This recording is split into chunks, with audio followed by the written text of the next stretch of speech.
Gurur Brahma, Gurur Vishnu, Gurur Devo Maheshwaraha, Gurureva Param Brahma, Tasmai Shri Gurave Namaha.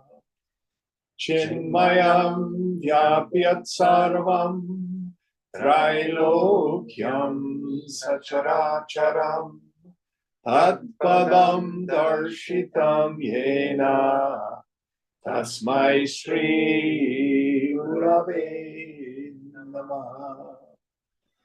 Tvameva Mata Cha Pita Tvameva Tvameva Bandhuscha Sakha Tvameva Tvameva Vedya Dravidam Tvameva Tvameva Sarvam Mama Deva Deva Tvameva Sarvam Mama Deva Deva.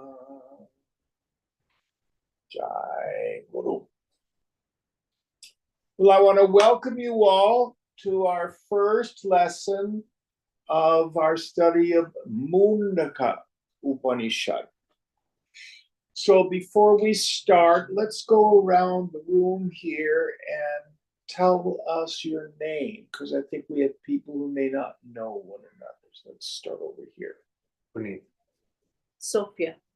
Malik. David. Santosh. Kirsten. Soundarya. Welcome to you all. Who here has not yet studied an Upanishad? Just curious. Okay, we'll do a little background information. Zoom introductions too. Pardon me? Might be some folks on Zoom too. Or do we have new people on Zoom? No, I'm not. No, I'm not news. I'm not new. Sophia. I've been coming to the Gita class. So. I know. So I can't see well. So we have Mark. Who else do we have? Do we have Jory? No, not Jory. I'm Who here. else Jim. is This on? is Amini. Amini! Hello. Hariom. Good morning. Hariom. Good morning. So first of all, does everyone have a text? Not me. Yes. Can I ask you to get them? I don't have one either. Do we need them, Jim? I would suggest Okay. that you don't have There's one to. copy here. Okay, go for it. You can share. Okay, and then I have copies of the Shanti mantra, the Mangalam, for those who may want to have it. It's the same one that we use for the Prashna Upanishad. So what is an Upanishad? One of the etymologies, Upanishad, to sit down near. So these are part of the Vedas, which is the foundational primary literature, scripture for Hinduism. These are called Shruti. What does Shruti mean? Hearings. That which is heard. So these are revealed literature. Now I need to have a caveat.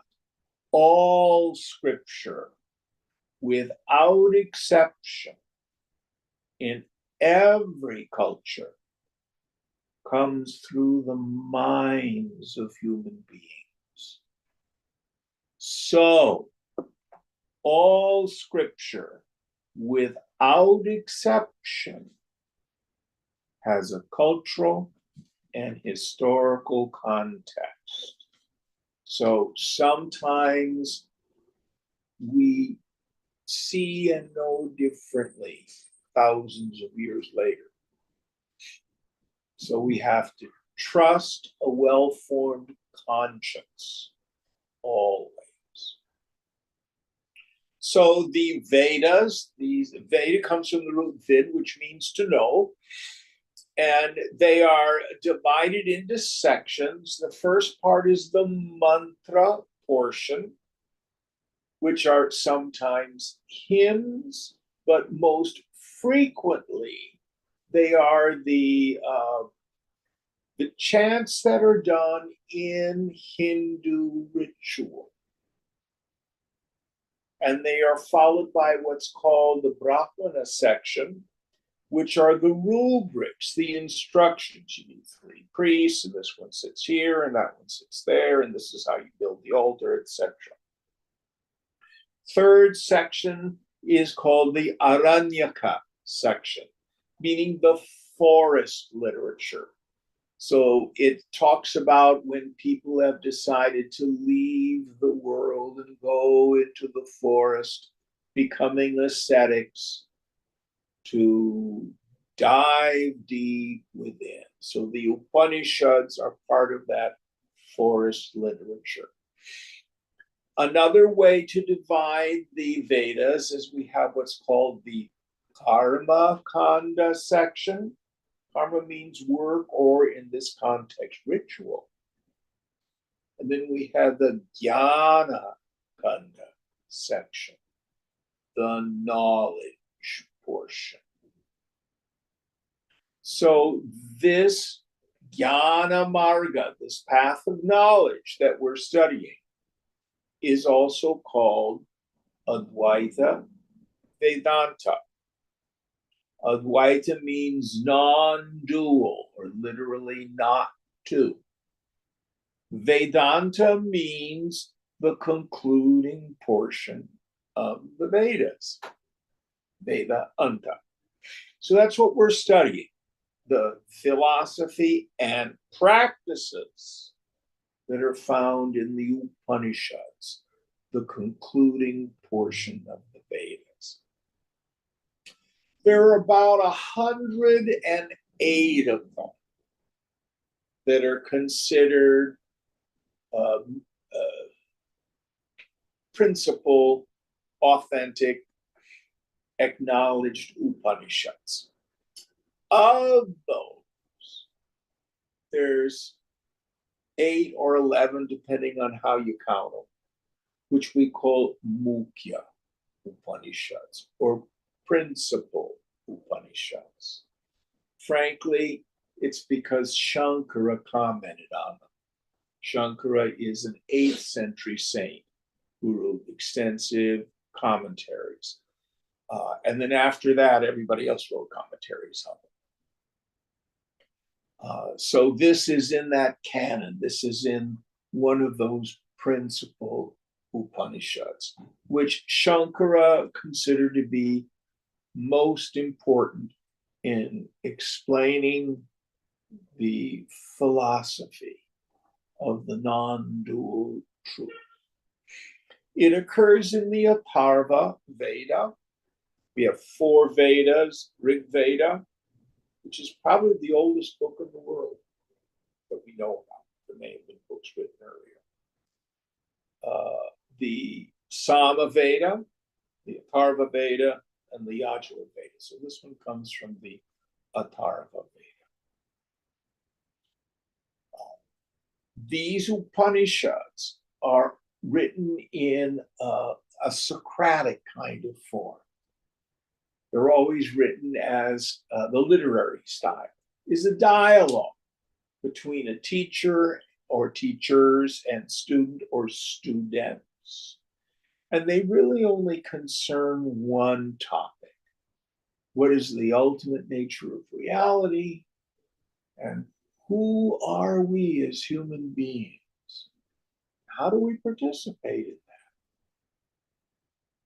So that's the fundamental topic under discussion in the Upanishads. Some of them have a beginning portion, it's at the end, called Upasana. Who can tell me what Upasana is? Practices. More like worship. Upasana is more like worship. So for those of us who don't yet have the subtlety of mind to understand the deep import of the Upanishad will say, okay, do these devotional practices to purify the head and the heart. Then we'll dive into the deeper wisdom. So there's a Shanti mantra, a Mangalam, that's associated with this Upanishad. It's the same one we use with the Prashna Upanishad. So some of you already know it, but I want to teach it to you because we will be chanting that before class each time. So I will repeat it line, and then you repeat it back to me line by line.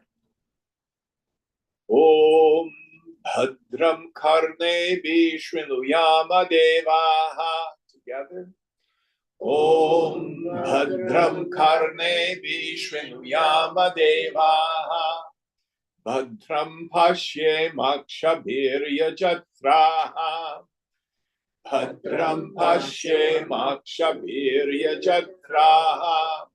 Stirai Rangai Stushtvagum Sastanubihi. Stirai Rangai Stushtvagum Sastanubihi. Vyashema Devahitam Yadayuhu. Vyashema Devahitam Yadayuhu. Swastina Indro Vridhashravaha. Swastina Indro Vridhashravaha. Swastina Pusha Vishwavedaha.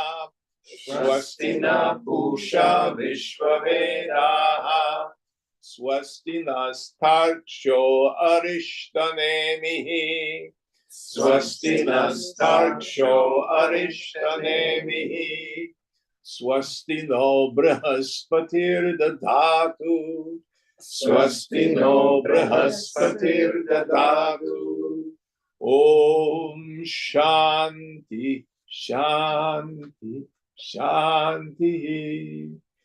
Om Shanti, Shanti, Shanti. So Puneet, would you read the English for us? Sure. It's there on the sheet too. You can use this. O gods, may we hear auspicious words with the ears, while engaged in yajnas.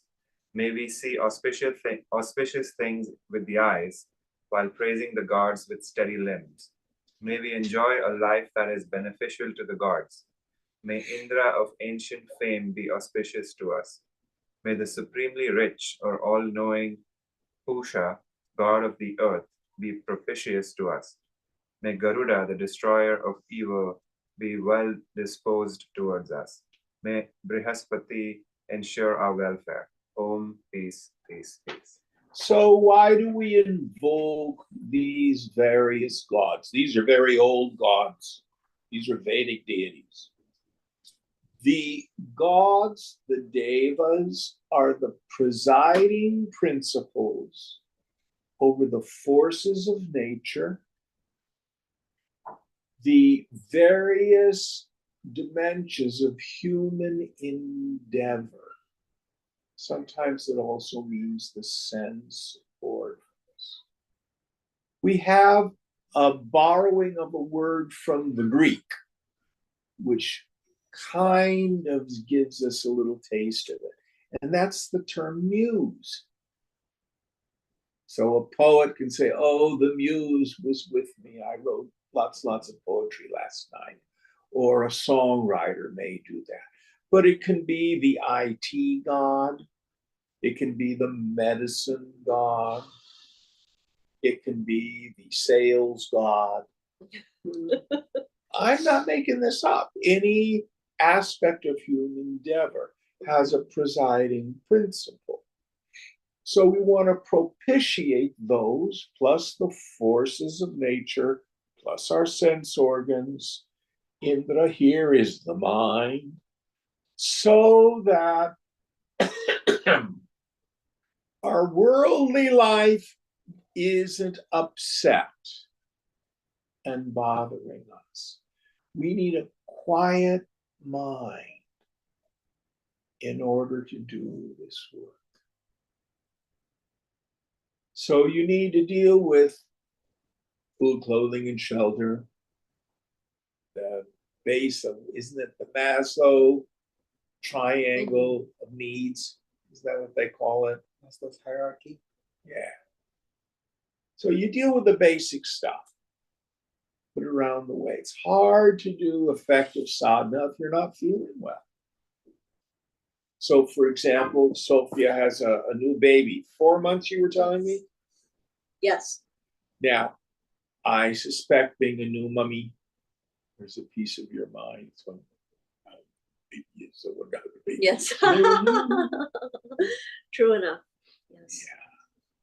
So we invoke the child care god. So you can bring your mind totally. So that's the overarching principle behind, and there are various Shanti mantras. They all basically invoke the same thing.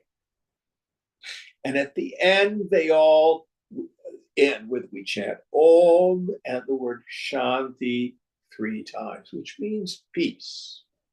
So you want peace from the external world. You know, when we're trying to meditate and the sirens go by, we want peace in our physical body, so I don't have aches and pains or disease or stuff like that.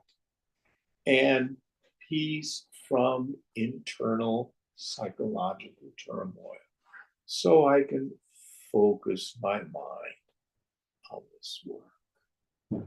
Anybody else have anything they want to either ask or comment about the Shanti mantra? So we will work on learning it and make it a part of our invocation. And then for the new people, at the beginning of class, we also do 3 verses from another hymn called the Guru Stotram, the hymn to the Guru. I do that to invoke the grace of my teacher, so that this particular vessel can be a worthy channel for wisdom. All right, any thoughts? Okay, so let's go on into the first mantra of our text. Mantras occur in the Vedas. Shlokas are poetic forms that occur in many other texts. So these are not shlokas, these are mantras. Om Brahma Devanam Prathama Sambhabhuva Vishwasya Karta Bhuvanasya Gopta Sa Brahma Vidyam Sarva Vidya Pratishtham Atharvaya Jeshta Putraya Praha. Of the gods, Brahma, the creator and the protector of the universe, was self-born, first gave out the knowledge of reality, Brahma Vidya, the knowledge of all knowledges, the foundation for all sciences, to his own eldest son, Atharva. So here we have, in the language of mythology, in Hinduism, we actually don't have mythology. So, like, for example, among many of the evangelical Christians today, is the story of Adam and Eve historically true? Is the story of Noah historically true? And all the arguments are about, did it happen or did it not happen? Within the yoga tradition, yoga just means union. We're not so concerned about the historical veracity of things. All these stories are mystic symbolism. So this mantra here, there's no being Brahma who's doing all this sort of stuff. It all is metaphor. It's mystic symbolism.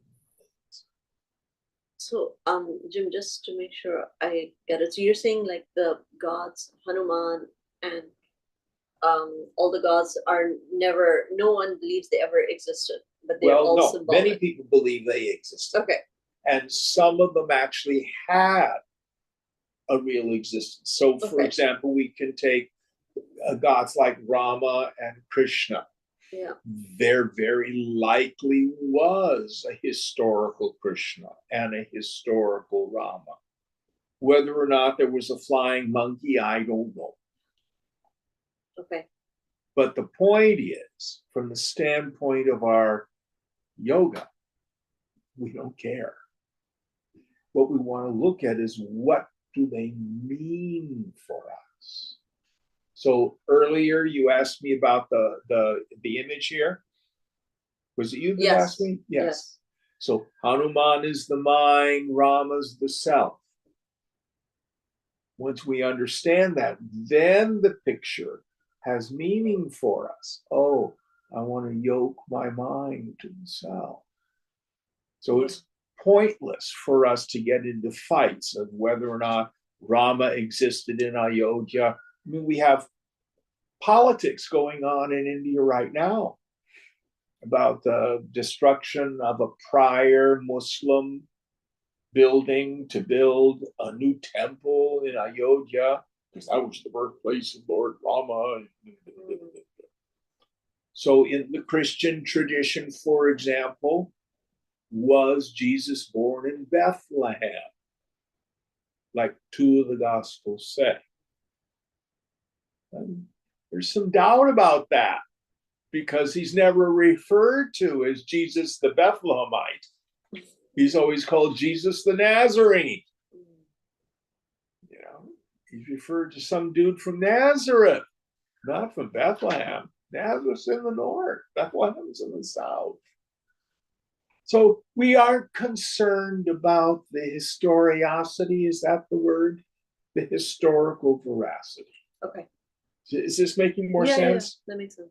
So what does this mantra mean? It means as long as there have been human beings,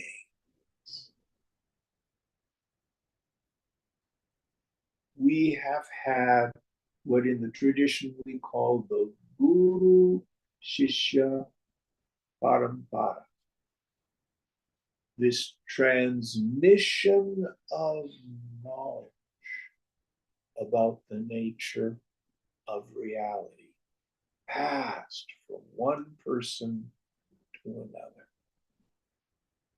Now, in our study, for example, of human DNA, some of the genetic anthropologists have determined that all of us can trace our ancestry back to one woman in Africa about 65,000 years ago. Doesn't mean there weren't other strains of humans, but they all died out.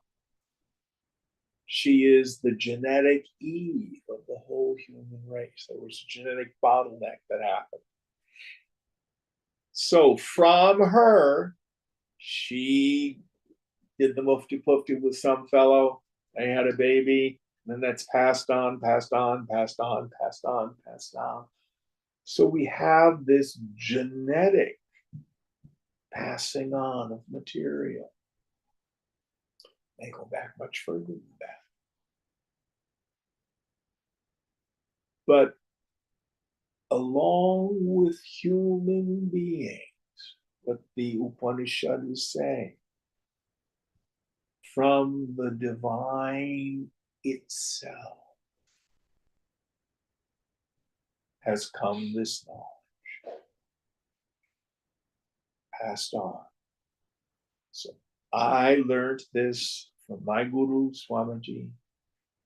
He learned it from his guru, Swami Tapovanam, who learned it from his guru, whose name I do not know. But I think he was the Shankaracharya, the Sringiri Mutt.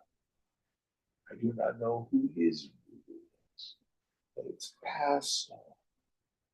Now, there are examples like Ramana Maharshi of people who have a spontaneous enlightenment. The Buddha did. But for most of us, there's this wonderful transmission. So here, what the Upanishad is saying, the first cosmic idea, which is Brahma, the creator, passed it on to his son, doesn't mean there's a God up there that has physical sex. It's metaphor. Means this knowledge is passed on from generation to generation. And even when it dies out, our yearning for freedom invokes an avatar to come and rekindle that transmission. So Krishna says in Gita, everybody's suffering and humanity's having a hard time. Our longing invokes the incarnation of the avatar. But it's never lost. It's part of who we are. And the import of the mantra is the knowledge that we're going to be receiving from this Upanishad. Comes from the divine. I want to talk a little bit about the name of the Upanishad. Mundaka has a couple translations, and you're a Sanskritist, so help me out here if I miss stuff.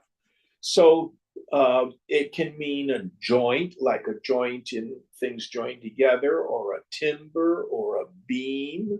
So we can think of it meaning something that is holding it up, the knowledge, it's foundational.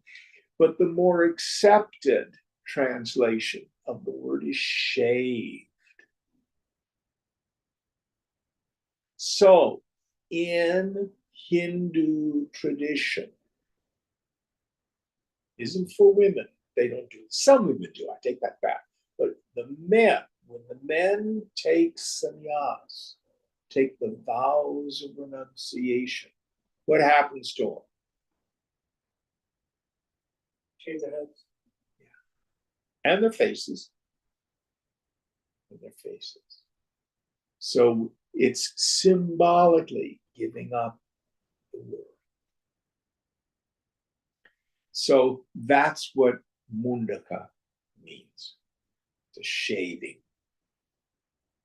I think the ritual in India when you shave your head as a baby, I guess, is also mundan is the word I think. Yes. So this Upanishad is divided into 3 mundakas, 3 shavings. So what does it mean at a deeper level?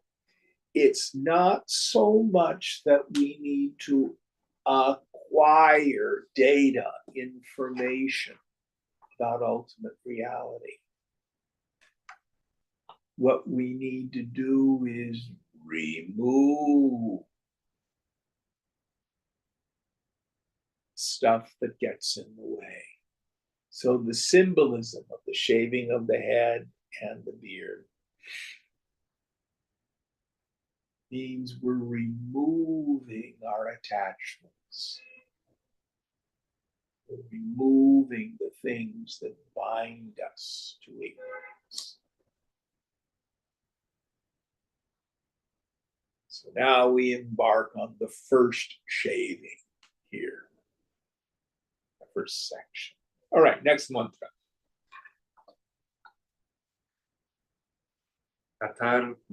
Atharvane yam pravadet brahmartva tampuro vachangere brahma vidyam Sa Bharadvajaya Satya Vahaya Praha Bharadvajo Ingarase Paravaram.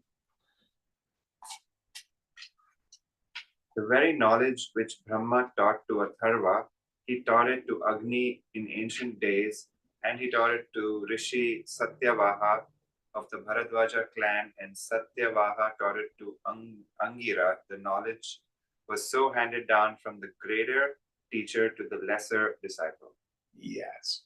So here he's following on this theme that we've been talking about, this Guru Shishya Parampara. And symbolically, it says that we're tracing it all the way back to the Creator God itself, handing down from teacher to student, teacher to student. So people frequently will ask me, Jim, what attracted you to the Vedanta? And I tell them it was not the Vedanta that attracted me. It was a person. I met a very holy man. To this day, he's the holiest man I've ever met. Met a lot of holy people.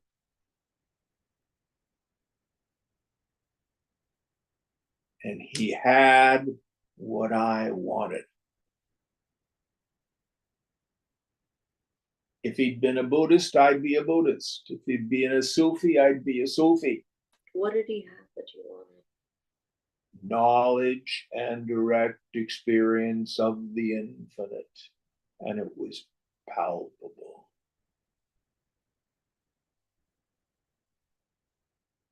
In Christianity, there's a marvelous term. We call it the odor of sanctity. It's not like they smell, but it's something palpable that you can feel. It's incredible emptiness and peace.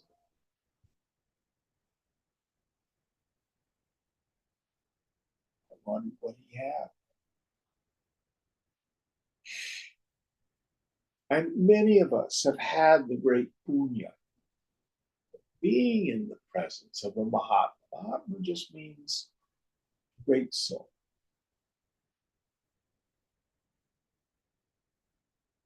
And I had no cultural frame of reference for this.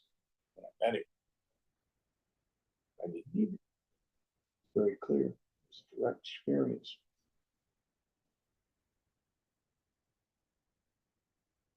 And that began the journey. So some of us have studied a wonderful text called Tripura Rahasya, the mystery beyond the Trinity. The whole first third of the book is the story of Hemaleka and Hemachuda. You all remember that story? And it explicates and answers an important question. What is the root cause of liberation? Because that's what the human heart wants. We want to be free.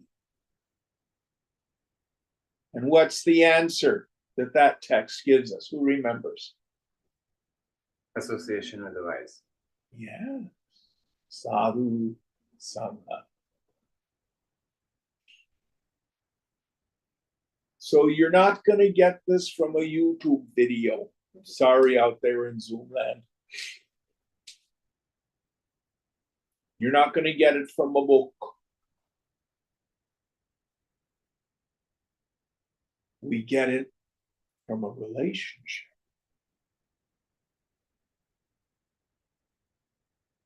A relationship with someone who is Brahmavid, who's a knower of the infinite. You cannot transmit something you haven't got. But if you got it, it's your duty to pass it on. So these two mantras, which talk about the transmission, the lineage, the Guru Shishya Parampara, talk about finding someone. I have a funny story. So there was a great Mahatma who was actually for a while here in the Bay Area named Swami Muktananda. I think, David, you may have been around when he was. Yes. Yeah. He was a Siddha yoga master. And there was a Westerner who had traveled through India and was looking for a teacher.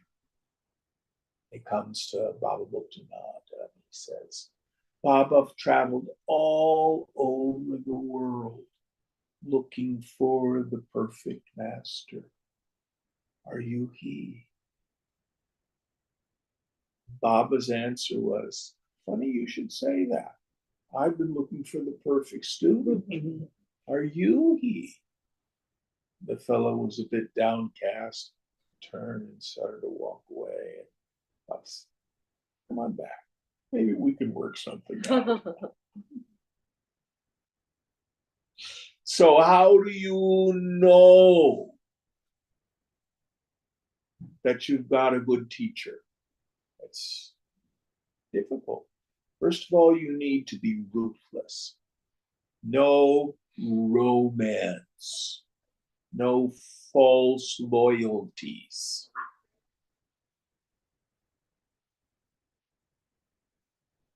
Can't tell necessarily from the outside unless you're very sensitive.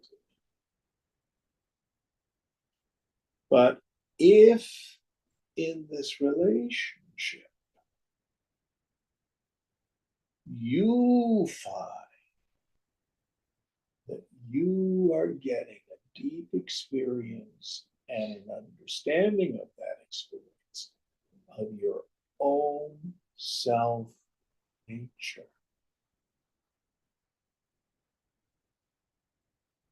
we're answering the question, Koham, who am I? What is my essential nature? And in that relationship, you're getting a direct experience and answer to that. Then you probably are in the right place for that time.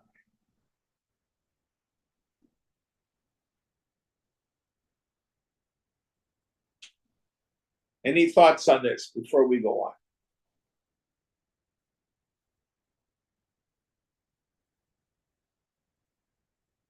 People would ask Swamiji, are you enlightened, Swamiji? And he would never answer the question. He would say, just see me at the doorway, ushering you through.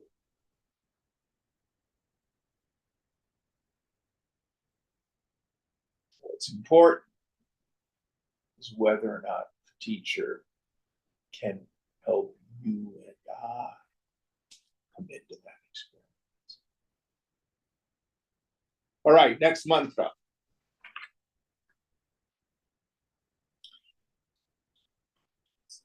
Shaunakau Havai Mahashalo Gnirasam Vidhivadu Pasanna Prapacha Kasminnu Bhagavo Vijñate Sarvam Idam Vijñatam Bhavati Iti. The great householder Shaunaka duly approached Angira in the prescribed manner, asked, what is that, my lord, having known which all these become known? Yes. So the first part of this mantra is really important.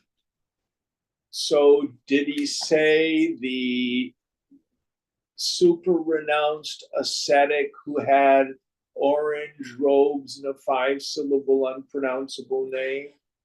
approach this teacher? What was his status, the person who approached him? Great household. What's that mean? Someone with many children? Or many cows, I'm not sure which. But it means that we don't have to take sannyas. In the early days of Buddhism, mind you, we're going back to what, 500 BCE. The earliest forms of Buddhism, the Theravada forms, are sometimes called the Hinayana forms, were monastic traditions. Within yoga, within Hinduism, there's always been a tradition for men and women of leaving the world to engage in spiritual practice. But in our Vedanta, in our study of the Upanishads, the gurus, here even the Shishya, are all householders. So many people who have a burning desire for liberation, they're a jinyasu, seeker after wisdom, a mumukshu, a seeker after freedom, think, I must leave the world. I must let go of all my responsibilities, all my commitments. Or they may say, oh dear, I'm married with kids. I guess self-realization isn't for me. Next lifetime. And here, what we want to understand is there's no qualifier in terms of your station of life.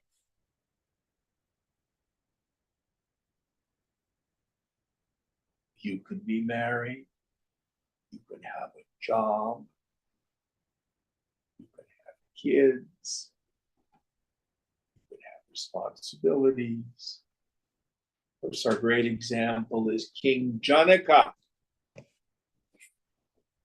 who had quite a few wives. Responsibilities of running a kingdom. He was a man of the deepest mind.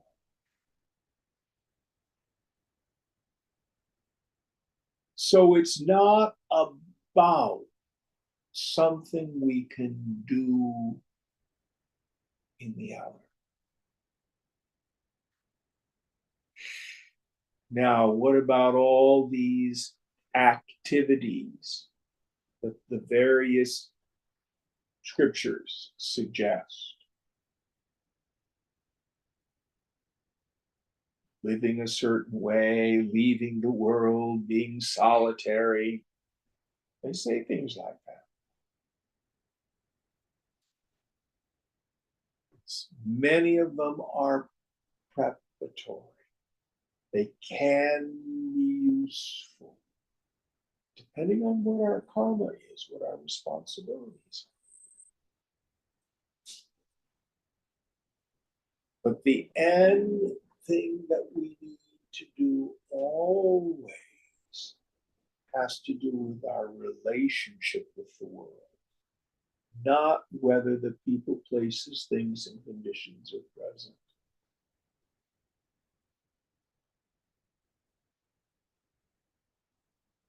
Now, who here would like to own, say, a tractor trailer? None of you? No. So the presence of the tractor trailer makes no difference. Why? Because I don't want it. But if it was a BMW,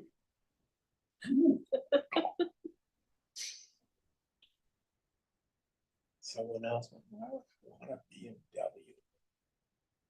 You're uncomfortable and too low to the ground. And if you're old, you can't get in and out.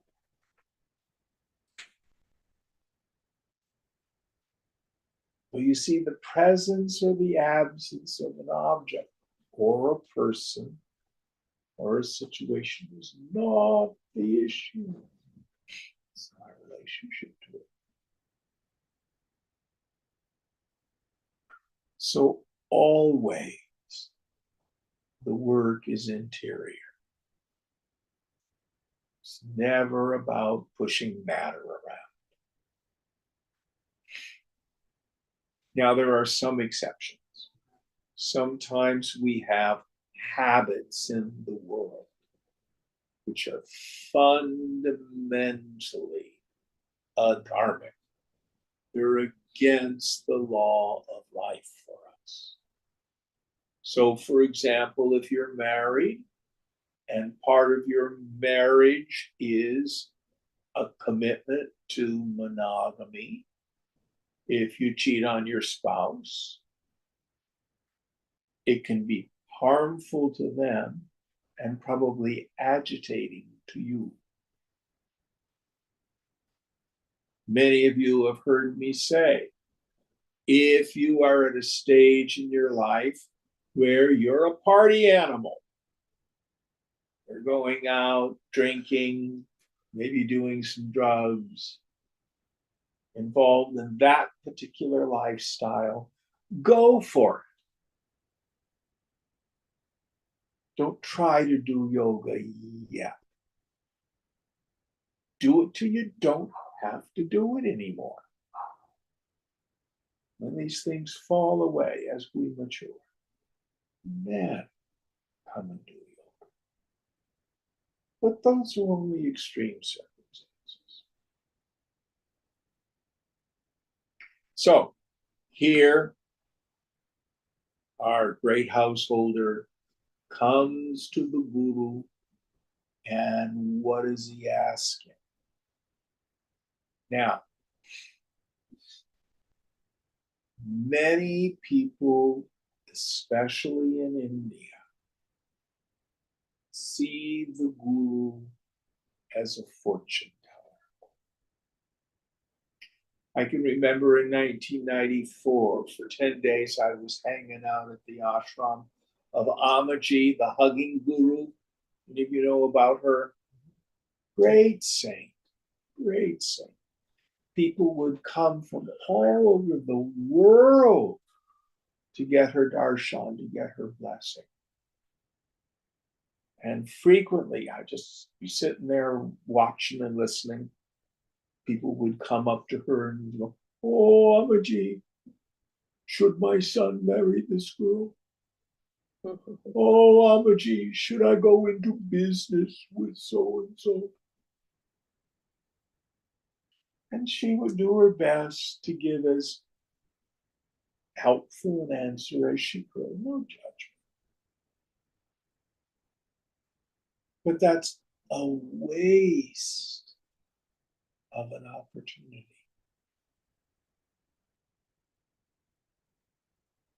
So, in this mantra, what does the fellow ask for? Can you read that section again?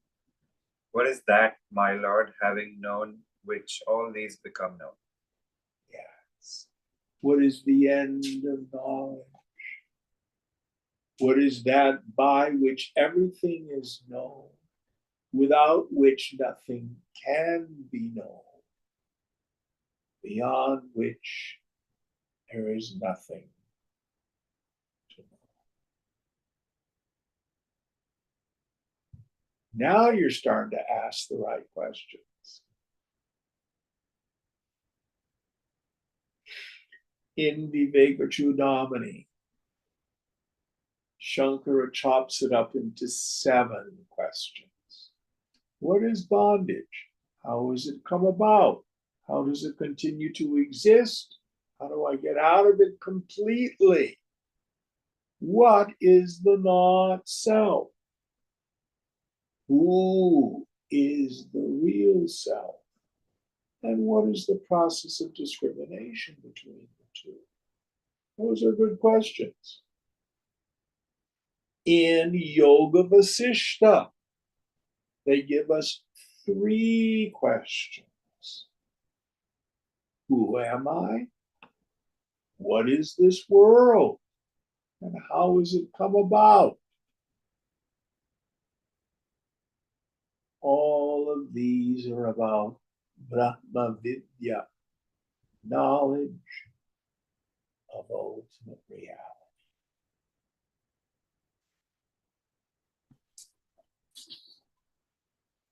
So part of what we need to develop and learn to do is ask the right question.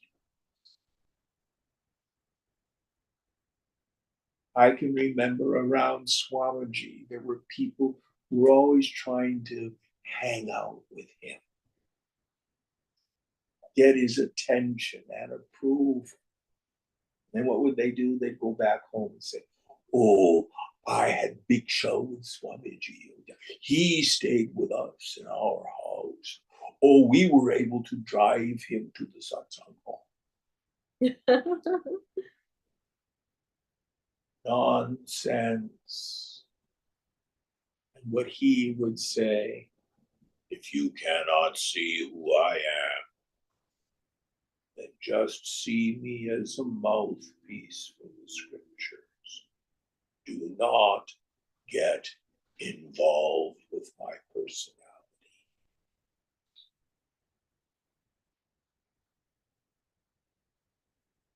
I took him at his word. I was there for business. I wanted to know his health.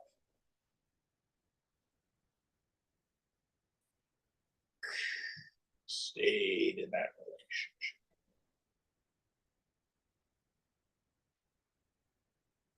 So, to review the deeper meaning of this mantra, there are no worldly preconditions.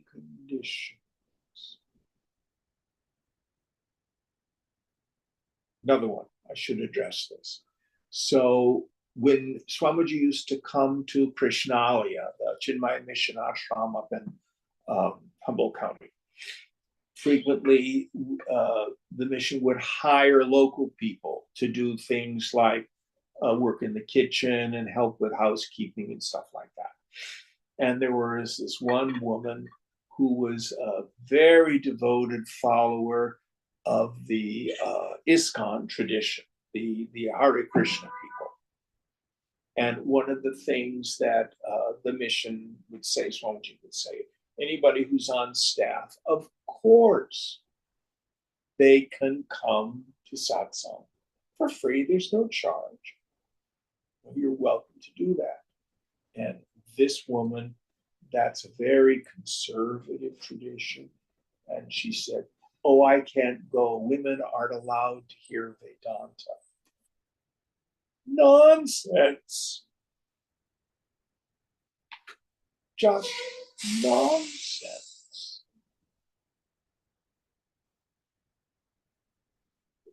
We don't need to guard this knowledge. Only a particular class or caste can hear this. Nonsense. The halls of Vedanta have their own guardians. Only those who truly want it can come through the door. No one needs to keep anyone out.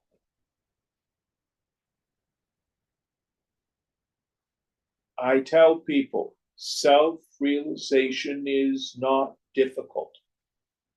Gita says, easy to perform. But it's very rare. Very rare because nobody wants it. I may have some curiosity about it. That's fine.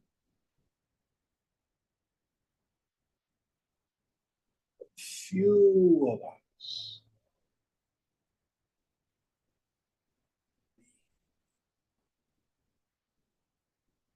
And in a sense, that's really all it takes. Much like anything else in life. All right, next mantra.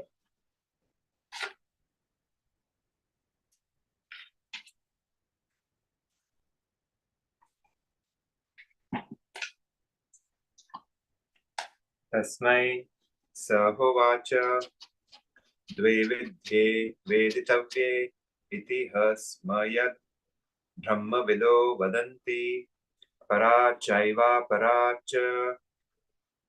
To him, Shanaka Angira said, there are two kinds of knowledge to be acquired, namely apara and para, lower and higher. So say those, the great seers of the Upanishads who know Brahman.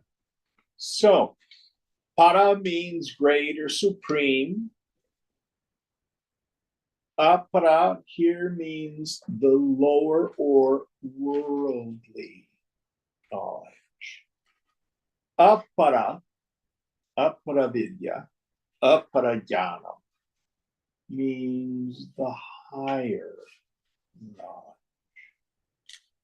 Why do we have these two ways of talking about it? In Bhagavad Gita, Lord Krishna says, this knowledge makes you master of this world and the beyond. So many of us may know people who have good intentions, but just don't know how the world works and are always struggling. They're always in trouble or fighting or struggling over finances. They're having a terrible time in a relationship. Can't seem to get in a relationship and make it work. They get caught up in the path of indulgence and ruin their health. We all know people like this who just don't know how the world works. And it's interesting because some of the things about this world are just basic common sense. Like, if you spend more money than you make, you're going to get in trouble. It's amazing how many young people can't figure that out.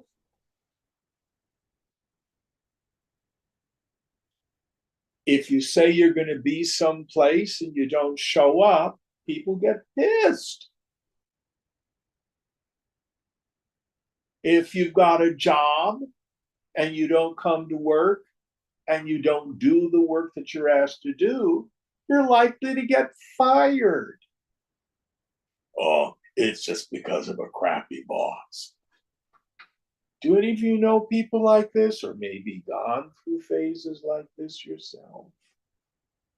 There's so many simple things about the world that most of us don't know. But the biggest thing about the world that most of us don't know,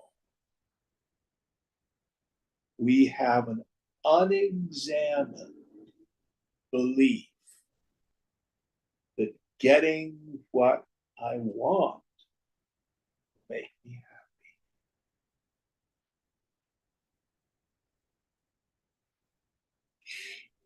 And that happiness will be enduring and will satisfy the human heart. Now, as long as I don't have what I want, I can keep that goal out there as an imaginary goal, keep working for it. If I finally buy a house of my own, then I'll be. If I make $1 million, of course, $1 million isn't much anymore. If I make $10 million, then I'll never worry about money.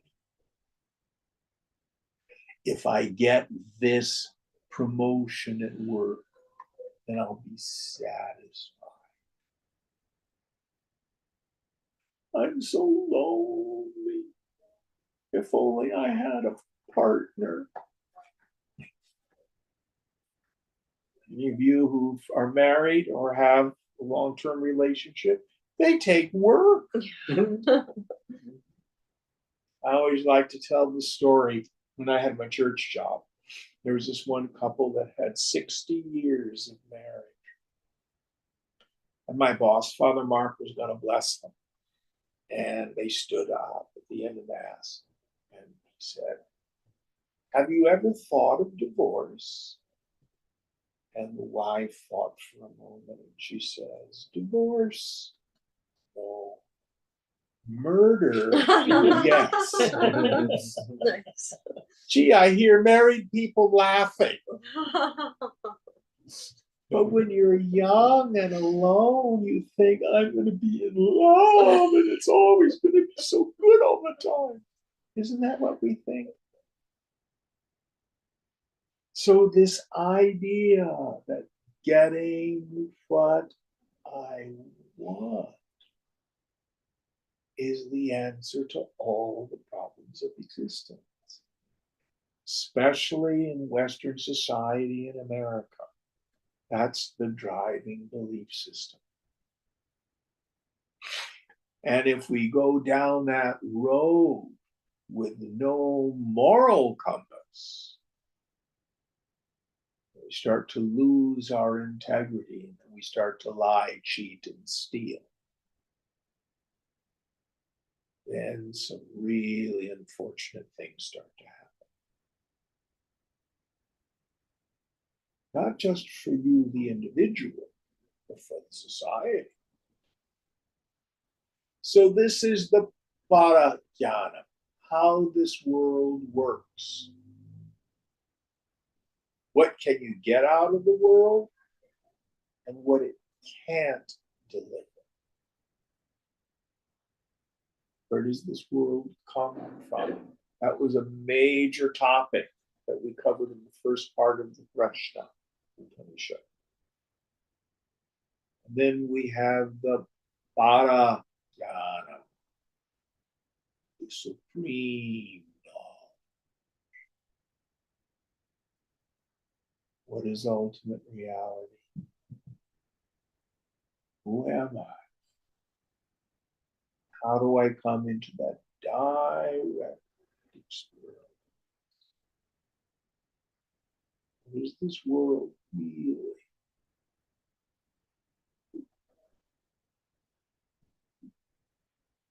So using the frame that I talked about from Yoga Vasishtha, who am I? I am Atma, Brahma. This self, me, is Brahman. What is this world? Shankara says, Brahma Satyam Jagan Mithya. Brahman alone is real, the phenomenal world, the names and forms are illusory. How have they come about? Sankalpena, by means of imagination. So what is this world? I'm fond of a saying from Chandogya. Sarvam Kalvidam Brahma. Sarvam in them. All this, which means the phenomenal world. Kalu, verily, is Brahman, it's God.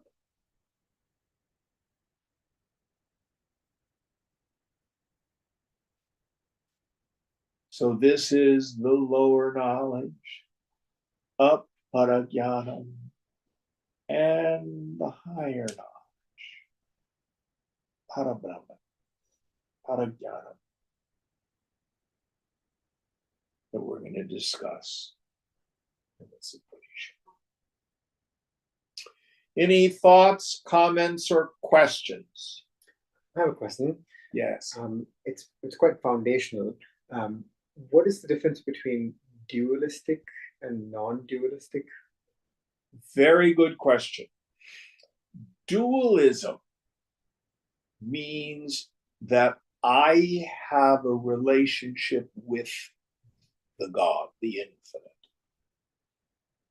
So you hear phrases like, the only thing you need to know about God is you're not it. God is other. So the dualist would say, you are not God. God is Lord Krishna. God is Jesus. God is Allah. God is Yahweh. Holy other. God is a creator, and you are a creature in a creation which may be made by God, but are other than God. That's dualism. Is that clear? Yes.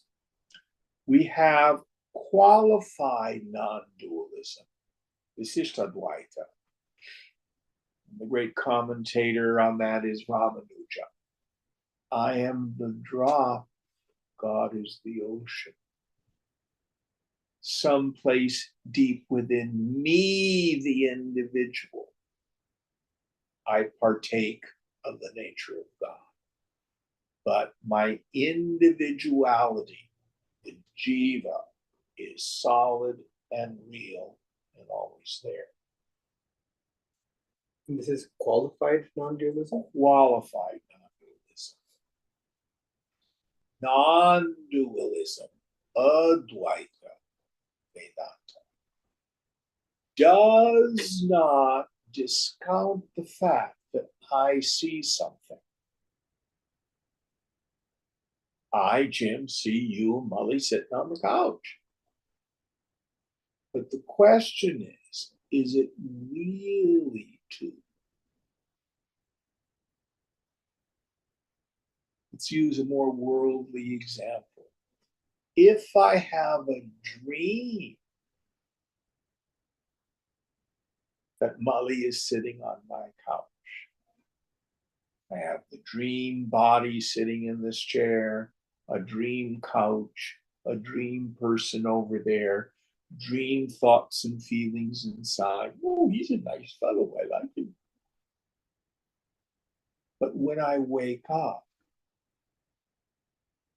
was the dream body, the dream world, the dream people in it anything other than my own mind appearing as all those elements?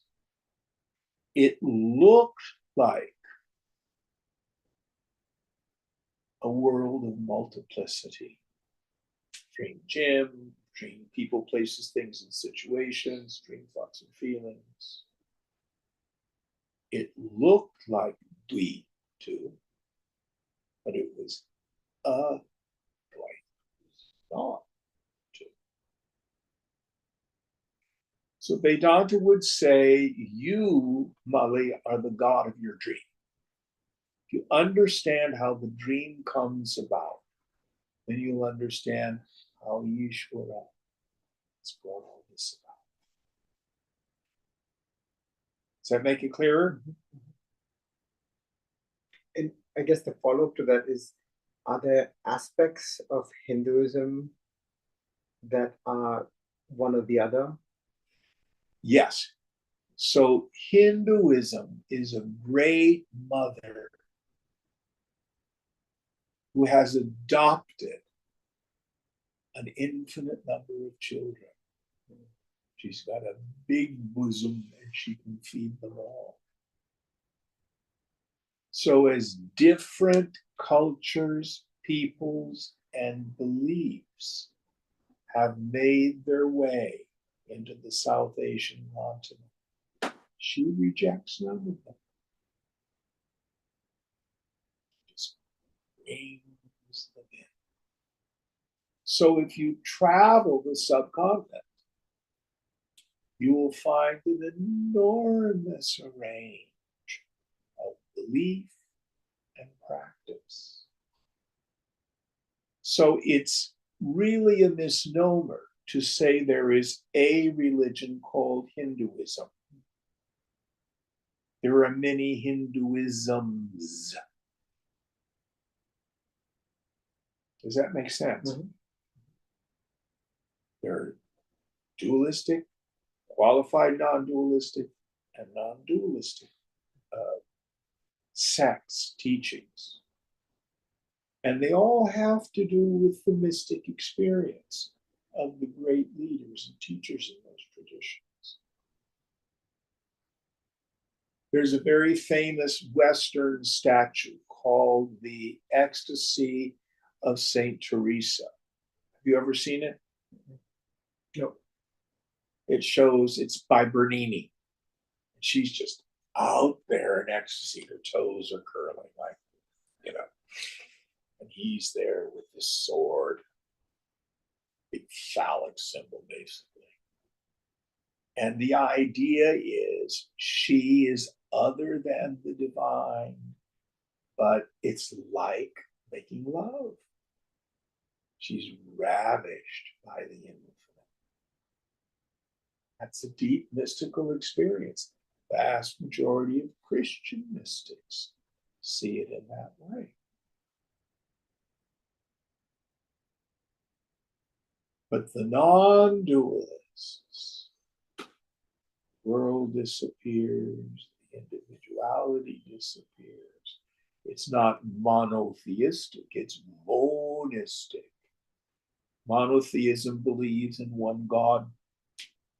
Monism, it's all God. There's no otherness.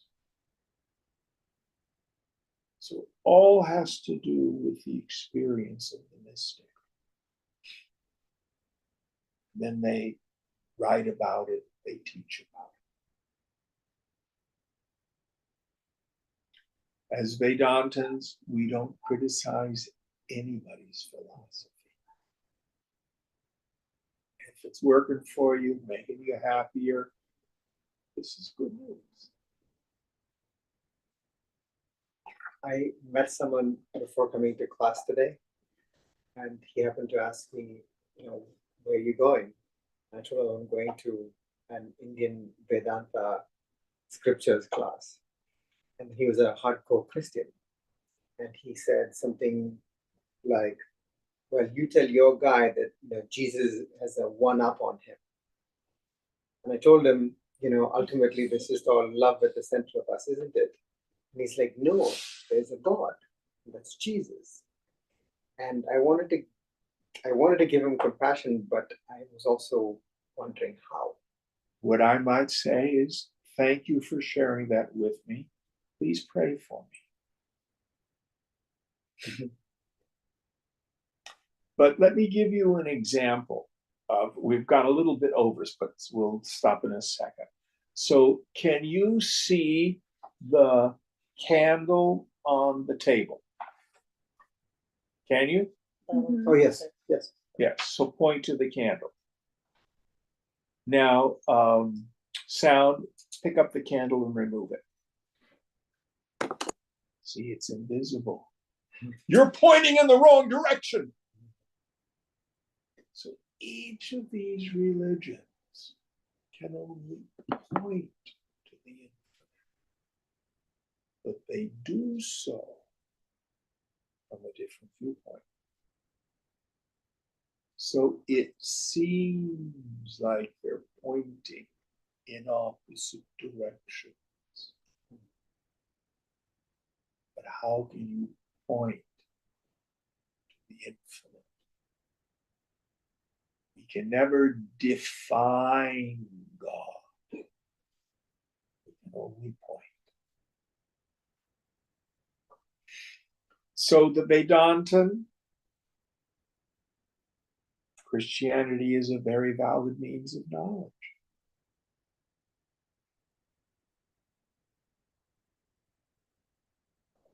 my suggestion, we never argue with other people.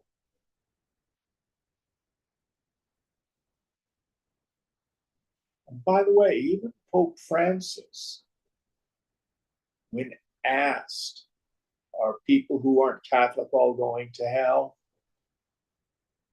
He says, no. God speaks to people in many, many different ways. And in Gita, Lord Krishna says, in whatever way people approach me, so am I to them. He came up with the idea, God as I understand God. And Christians are not wrong.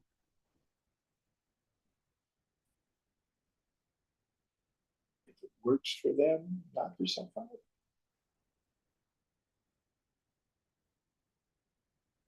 Is that useful? Yes, yes.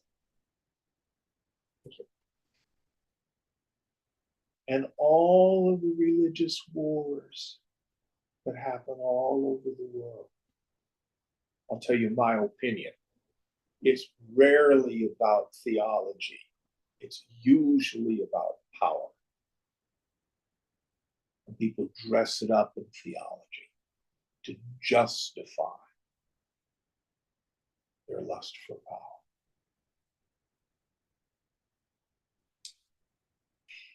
The deepest level, if you really study almost all religions, there's enormous agreement. Okay, any other questions before we end today?